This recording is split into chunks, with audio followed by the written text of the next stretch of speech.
Assalamualaikum warahmatullahi wabarakatuh dan selamat sejahtera.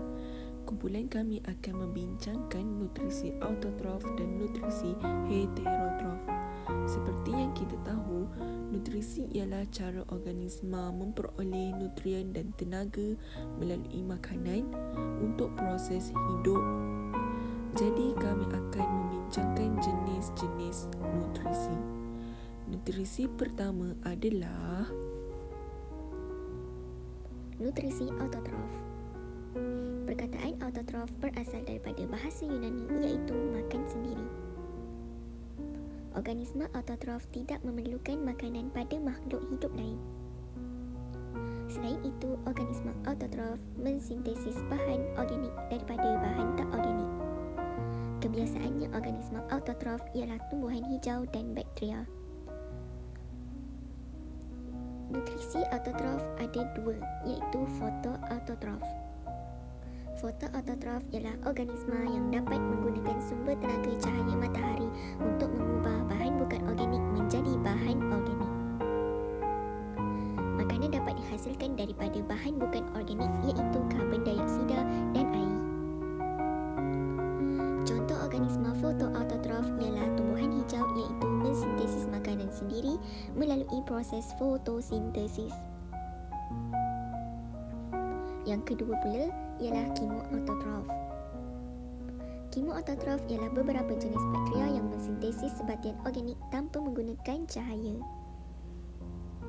Kemoautotrof memperoleh tenaga melalui pengoksidaan bahan bukan organik seperti amonia dan hidrogen sulfida melalui kemosintesis iaitu glukosa.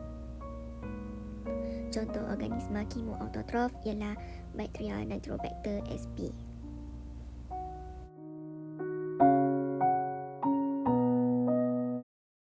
Baiklah, seterusnya nutrisi heterotrof.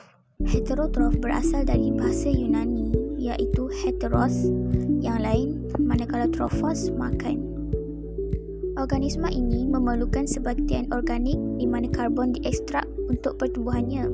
Organisma ini tidak mensintesiskan makanan sendiri tetapi peroleh daripada organisma lain. Nutrisi heterotrof boleh dibahagikan kepada dua sumber tenaga iaitu melalui tenaga kimia, kemoheterotrof, manakala tenaga cahaya, fotoheterotrof. Nutrisi heterotrof ialah organisma yang memperoleh tenaga dengan cara makan dan mencerna bahan organik. Nutrien kemudian diambil secara langsung daripada autotrof.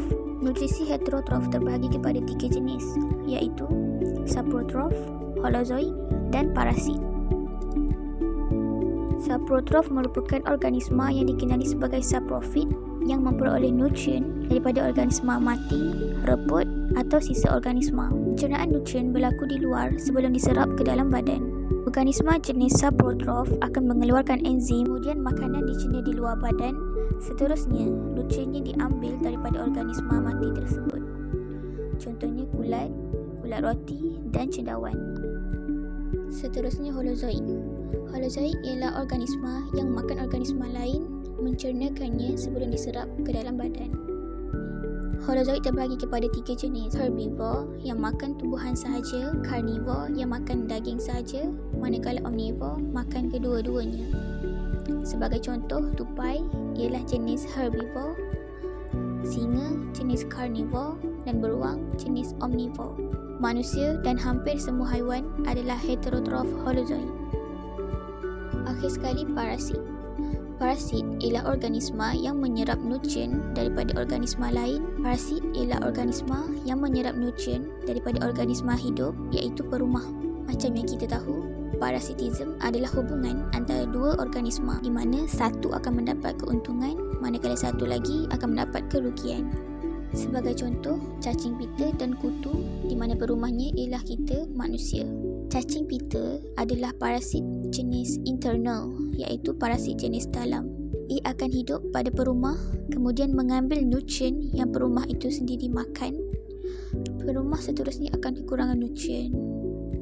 Kutu pula adalah parasit jenis eksternal yang berada di luar.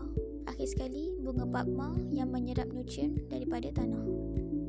Sekian, terima kasih. Semoga bermanfaat.